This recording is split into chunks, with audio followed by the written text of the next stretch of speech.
Hey there guys, Nordic Warrior here, welcome back to my video game review series. Before I get started with the video, I wanted to once again apologise for the lack of time it took me to finish this video. I feel like I've said this before on the channel. But yeah, I've been very busy in my personal life lately, and I just haven't had the time to really dedicate to videos. I initially intended to have this done weeks ago, but got majorly sidetracked with other things, you know how it is. Thankfully I seem to be back on track now, and I have several videos in production, and I plan to have a steady stream of videos for the rest of the year. So anyway, let me stop rambling, and let's get started with the video. So those of you who have been following my channel recently will know that I quite recently reviewed several of the Crash Bandicoot games. In my last video we looked at Wrath of Cortex, which is a childhood favourite of mine, and a game that I personally believe is criminally underrated. As those of you who saw that video will know, I mentioned right near the end of it that I was going to be taking a break from the Crash series to look at a game that I had just recently played for the first time ever, and that's what we're going to be doing today. As you can tell by the title, we're going to be looking at a classic from the back end of the PS2 era, Shadow of the Colossus, released in 2005, developed by Japan Studio and Team ICO. Before I go any further, I'd appreciate it if you'd hit the like button, since it really helps the channel. And be sure to subscribe to the channel for more videos like this one. So first of all, a bit about my own personal history with the game. As I mentioned before, this is a game that I just played for the first time recently, shortly after completing Wrath of Cortex in fact. However, it's actually a game that I've known about for a very long time, and have wanted to play for many years. When I was growing up, I didn't actually own a PS2. I owned a PS1 during the 5th generation of gaming, and when the 6th generation came around I got an Xbox instead of a PS2, which was great and all, but as you can imagine, as a kid I missed out on a whole bunch of awesome PS2 exclusives, which is heartbreaking when you really think about it, many of which I would play either at friends or family members' houses if they had a PS2. I didn't actually own one myself until I was about 17, so yeah, long story short, I had no way of obtaining these games back then. When I discovered social media, and got involved in the whole online gaming community, I was of course able to find reviews and breakdowns for certain games, as well as more information about games I missed growing up, and I can honestly say that the vast majority of the best games of the 6th generation were released on the PS2, making me really wish I had one as a kid. Of all the PS2 exclusives I heard about over the years, by far the most interesting one for me was Shadow of the Colossus. I can remember seeing gameplay footage for it many years ago, and I was just thinking to myself how it was even possible for a PS2 game to do that, particularly one released in 2005. It honestly fascinated me, and I told myself that I would get my hands on the game at some point. For whatever reason, however, I just never got round to it. Anytime I wanted to buy the game, in a second-hand store or online, it would either be overpriced or it wouldn't be in stock. Also, you know how it is when you grow up, life just kinda gets in the way. Things such as work, finances and other stuff get in the way, your priorities change, and certain things you plan to do just get pushed to the side or forgotten about over time. And for me that was definitely the case with Shadow of the Colossus. So long story short, I intended to buy the game, I'd failed to do so, and get distracted with something then forget about it for a while, and as the years went on the game basically became more and more obscure, and I didn't get round to it.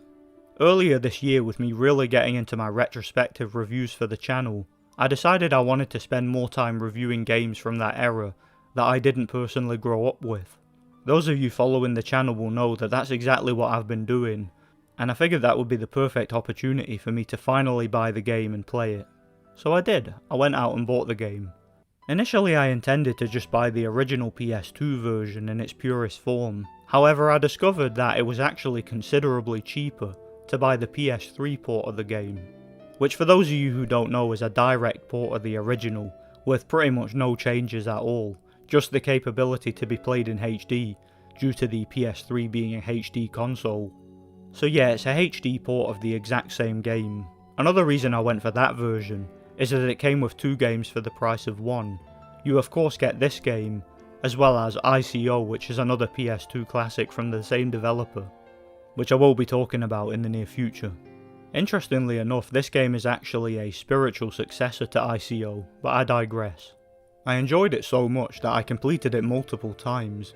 Despite how much I enjoyed the game, however, that's not to say that it was perfect, and to be perfectly honest, as much of a technical masterpiece as the game is, particularly taking into consideration the technical limitations at the time, and as much as I personally enjoyed it, it does have some major flaws from an overall gameplay perspective, but we'll get to that later. So the game is of course a third-person, open-world action-adventure game, with some puzzle solving and platforming mechanics. The game is a little light on story, but it certainly has one. You play as Wander, a young man accompanied by his noble steed, the horse named Agro.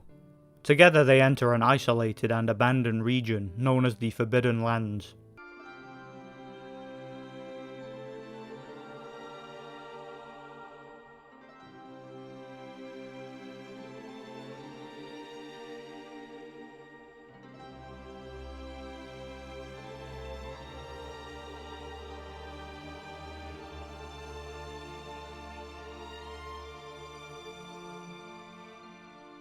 It's revealed early on in the game that the reason for this is to save the life of a young girl named Mono, who is carried there by Wander, believing that there is a way to revive her. Wander brings her to the Shrine of Worship, which kind of acts as your base of operations during the game. When reaching the shrine, Wander is surrounded by a group of ghostly apparitions. After pulling out his sword, the figures disappear, and a loud voice addresses Wander.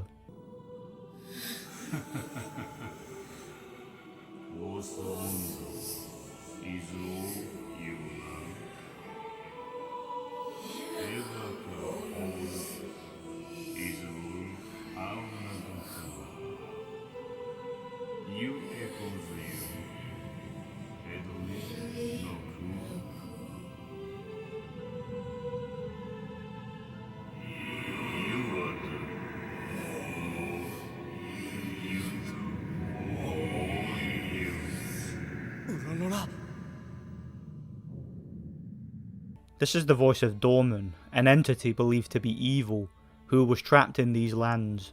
It's revealed that Dorman can help to revive Mono, in exchange for his freedom. In order to achieve this, Wander will have to track down and destroy 16 Colossi scattered around the map. These Colossi are huge monsters of various shapes and sizes, who occupy a particular layer of each region. The shrine contains 16 statues, one for each Colossi. That pretty much sums up the game's plot, and yeah, it's pretty basic. The story basically serves as a template for the gameplay, as it does in many games of this kind, and an excuse to go and fight a bunch of epic bosses. The main goal of the game is to track down these Colossi one by one and kick their asses. What's interesting about it is that the game doesn't really give you any sort of briefing before each level, other than a short cutscene where Dorman gives you a very vague hint about both the location and design of the next boss.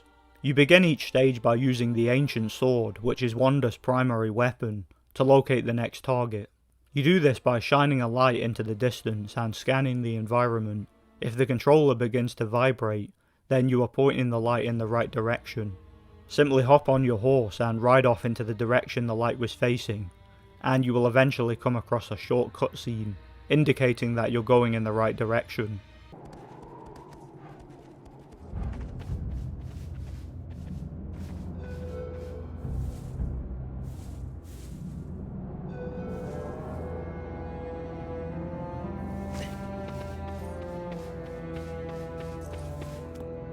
You then got another cutscene usually once the Colossi has been discovered, and these are pretty epic.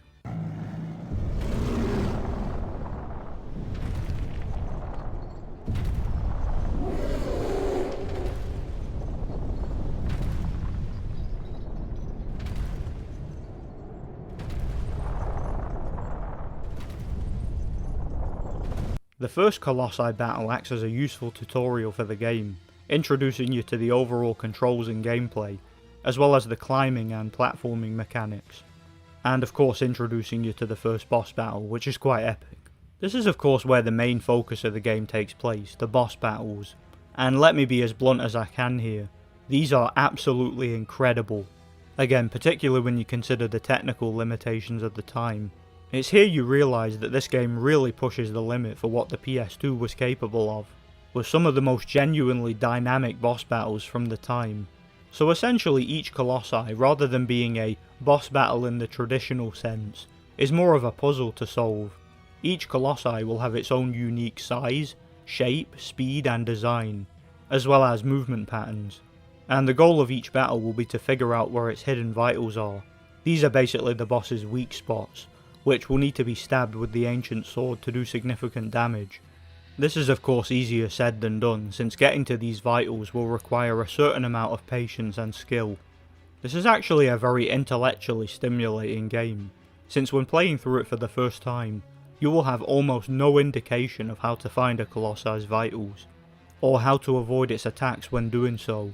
You basically have to figure it out yourself. Thankfully though, the game is somewhat lenient, since if you take too long to defeat one, then Dorman's voice will appear and give you a hint. These can actually be very useful if you're on your first playthrough, since it can point out something that will seem obvious once you figure it out, yet is very easy to initially overlook.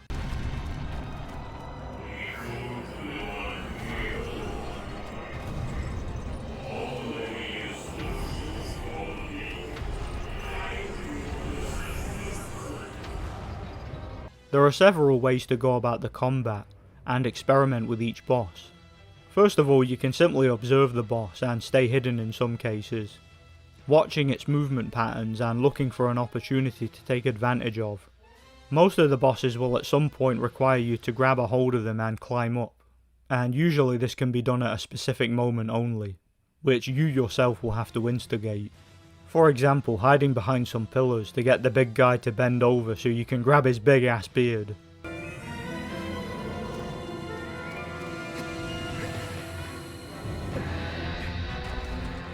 Or stabbing him in the leg to get him to keel over, allowing you to climb up his back.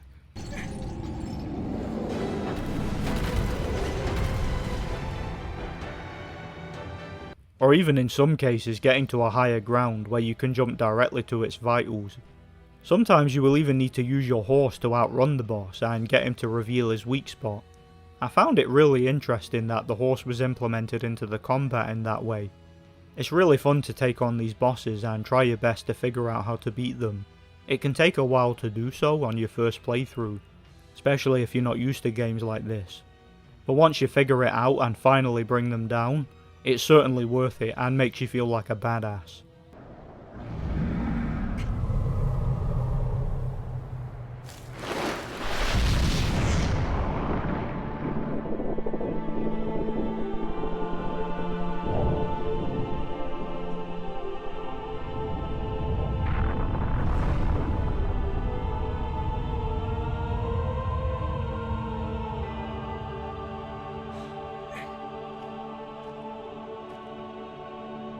I mentioned before that your main weapon is the ancient sword. In addition to this you also get a bow, thankfully with unlimited arrows for convenience sake.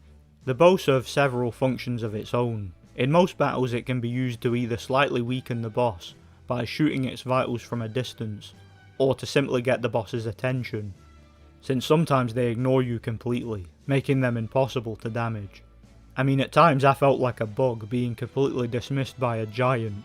Usually firing an arrow or two at the boss will cause it to pursue you, and you can use this to lure them into a trap. But it doesn't always work. Again, the AI is a bit weird that way, and sometimes they just completely ignore you. But I'd say it works the majority of the time. For example, you may need to get an enemy to follow you to initiate the next part of the battle, using the environment to your advantage, and the bow can help you out here. One thing all the Colossi have in common is that you will eventually need to grab a hold of them to finish them off, and the larger ones will require you to climb up on them and reach the spot at a high point. Only certain points of the boss can be grabbed onto, however, and these are usually easy to see since they stand out from the rest of the boss. Adding to the challenge here is that you have a limited amount of stamina. Climbing onto the environment as well as jumping up ledges will use up stamina very quickly, meaning you will have to be conservative with its use and find a way to take plenty of breaks. You need to make sure you have enough stamina to climb to the vitals and drive your sword through them, which also uses stamina.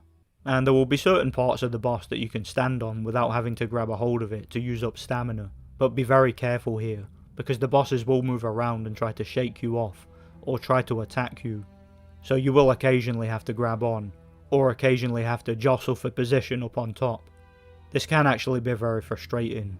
When climbing the Colossi, they will often try to shake you off, as well as moving around, which makes them an unstable platform, meaning you will have to stay still and hold on tight, waiting for your opportunity to continue climbing. As simple as the game's concept sounds, it's actually a lot more interesting, since each Colossi is very different from one another, and no two battles feel the same. As I mentioned before, each Colossi has their own distinct style. Some of them are much larger and more powerful than others. Some of them are smaller and less durable, yet much quicker and more mobile, as well as more annoying and difficult to pin down. Their overall design appears to be based on animals of various kinds, and I found that quite interesting. Some of them will be ground based, others will actually be able to fly and you fight them in the air. And yes, falling off them is just as annoying and time consuming as it sounds. Others will be water based, meaning you will have to fight them in the water, which is also a pain in the ass because the swimming in this game is very slow. But it is what it is. This of course adds an incredible amount of variety in regards to the boss battles. On a first playthrough, it's actually quite nerve-wracking, since you're never sure what kind of Colossi you're going to find, or what the battle is going to be like. What adds to this is that before each battle, as I mentioned before, you will need to track the Colossi down, and this is where you start to notice that this game has a very distinct atmosphere.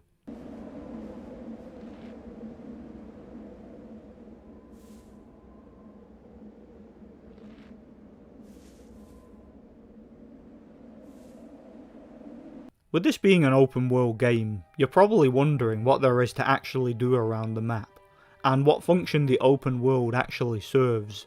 Well, if truth be told, not much. In fact, I'll elaborate on that a little bit further when I get into some of my criticisms for the game, because as great as the game is, and as much of a technical masterpiece as it was for the time, as I mentioned earlier in the video, I do have some issues with it. But on a positive note, as I mentioned before, the game does have a very distinct atmosphere. I feel as if one of the main problems that the developers had when they were making this game is that they really didn't have the technical ability to make the open world feel alive, or in any way worthwhile. They didn't really add a lot of content to it because they really couldn't, so they instead relied on vibes and atmosphere. When travelling from one Colossi to another, you feel genuinely isolated. You feel as if you're embarking on a journey that, while necessary, will take something out of you that you'll never get back. It's as if wonder is descending into madness or something, getting worse and worse each Colossi he kills, and you do get the feeling that these lands are, as the name suggests, forbidden, like you shouldn't be here. In that sense, I found the game very, very atmospheric and very, very immersive. And I suppose you could say that it makes up for the overall lack of content, but that's basically up to your own interpretation. So that basically sums up the main focus of the game. You track down and destroy 16 Colossi one at a time in order to save a woman's life, and you kind of lose yourself along the way. Each boss battle is unique, with an enemy that has its own distinct style, as well as attack patterns, and ways of reaching its vital points to bring it down. So essentially they are puzzles disguised as boss battles, and what the game does well, it does really well. Unfortunately, as I mentioned before, I do have some issues with it. First of all, as I previously mentioned, the open world is pretty barren due to the technical limitations of the time. Long-time subscribers of mine will know that I have some mixed opinions on open world games. I made a whole video a while back about why, in my personal opinion, the vast majority of open world games are pretty boring. Link in description for anyone who's interested. And the main issue that I have with them is that in many cases the open world itself is the worst thing about them. Being big for the sake of being big, and showing off graphics and technicalities while adding nothing of real substance to the game. Bearing in mind what I said before about the game's atmosphere making up for its lack of content, it has to be said that there really isn't much to do in the open world, which could be a deal breaker for some modern gamers. Aside from the Colossi, there are no enemy types in the game, so you won't be fighting generic regular enemies in between the boss battles like you would in a more traditional action-adventure game. This might not bother you personally, but for me, I would have enjoyed some random enemy encounters or something like that. There are some things you can do to kind of mess about with the game's physics. For example, you can grab a hold of certain animals such as eels or birds. This serves no real function as far as I can tell, but yeah, it can be done. There's not much else to do around the map. The game does have some collectibles however, and these are of course entirely optional. First of all, there are lizards scattered around the game, some of which will have a silver tail. Collect these tails and you will get a small stamina boost. In addition to these, you can also collect fruit by knocking them off trees with your bow. These slightly increase your maximum health. On a side note, you can also gain a much more significant boost in these statistics by defeating a certain amount of Colossi during your playthrough. These upgrades can also be carried over into New Game Plus, yeah, more on that later. Again, these collectibles are entirely optional and you can go looking for them if you want to, though the small health and stamina boosts you get aren't needed to beat the game, so it might feel like a waste of time. Speaking of, this is actually a very easy game once you figure out the strategies for each Colossi. Something the game did receive a fair bit of criticism on its release was this easy difficulty. Thankfully though, in addition to New Game Plus, you also unlock a new difficulty setting when you beat the game, Hard Mode, which makes the game harder, who would have thought, but not too much harder. Another feature you unlock when beating the game is a Time Attack mode. This allows you to replay each boss battle directly from the Shrine of Worship and try to beat them within a time limit. These are a pain in the ass since this is a very slow and strategic game, and it just isn't fun to rush these battles in my opinion. You do have an incentive to do these however, since you can unlock new cheat weapons and items that offer some pretty significant perks, as well as some cosmetics, but it's really up to you whether or not these are worth the effort. One pretty cool feature the game has is that if you're able to complete the game a certain number of times, then you will have enough stamina to unlock some pretty cool secrets, such as the secret garden from the game's final cutscene, which was thought to be unreachable. If you get your stamina bar maxed out, you can climb up to it, and there are several curiosities to find. This in my opinion helps to add to the game's overall mysterious atmosphere, and I really enjoyed it. The game also has an epic soundtrack, something that in my opinion can make or break a game.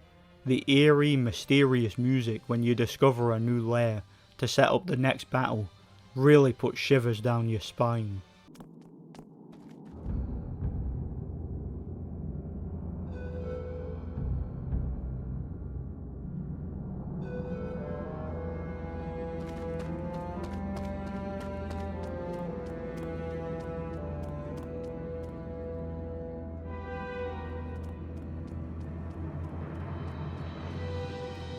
Also, when a Colossi gets introduced, I mean, just listen.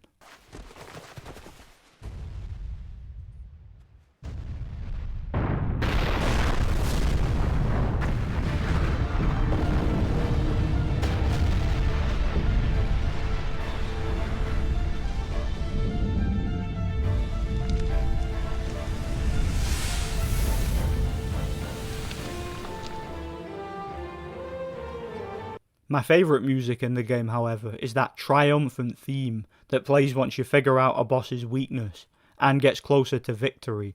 It's just so heroic and badass.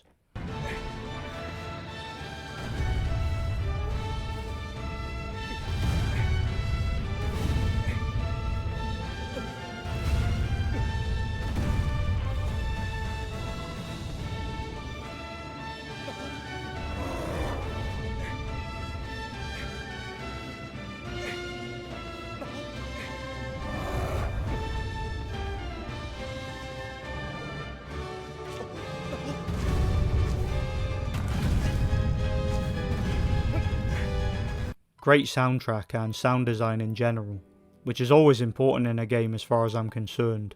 So that pretty much sums up my thoughts on Shadow of the Colossus. It's a technical masterpiece for the time, and definitely one of the most ambitious PS2 titles. On a side note, for the purpose of this review, as I mentioned earlier, I played the PS3 port, which is a direct port of the original PS2 version. So it's the exact same game, just HD compatible. And this version of the game looks great. It's able to polish the graphics a bit while still keeping the overall style and atmosphere of the original. There was a remake released on the PS4 several years ago, but I never played it, so I can't really comment on it. Based on the research that I've done, however, the remake was a bit of a disappointment. The reason I say that is because this is a game that had a lot, and I mean a lot, of cut content. There were so many Colossi that were in concept but were never added to the finished game due to the obvious hardware limitations of the PS2. And I see no reason why some of these couldn't have been added to the remake to justify the asking price. But hey, whatever, you guys know my feelings on pointless remakes that don't add any new content. It is what it is. All in all, I give Shadow of the Colossus a generous 8 out of 10. It's a great game with some amazing boss battles and a terrific atmosphere, and it pushed the PS2's hardware to its absolute limits. But as a game, it's definitely lacking in overall content, which holds the score back a little bit, but nonetheless I would definitely recommend it. Thanks for watching, guys. I really enjoyed playing and reviewing Shadow of the Colossus. Let me know what you guys think. Again, apologies for the lack of time it took me to make this video. I will try to get my next review out a little bit sooner if I can find the time. Not sure what game it'll be. Feel free to add some suggestions in the comment section. Again, be sure to hit the like button and subscribe for more videos like this one. Stay tuned for more retrospective video game reviews. Once again, I have a lot of reviews coming to the channel in the near future. Thanks for watching and God bless.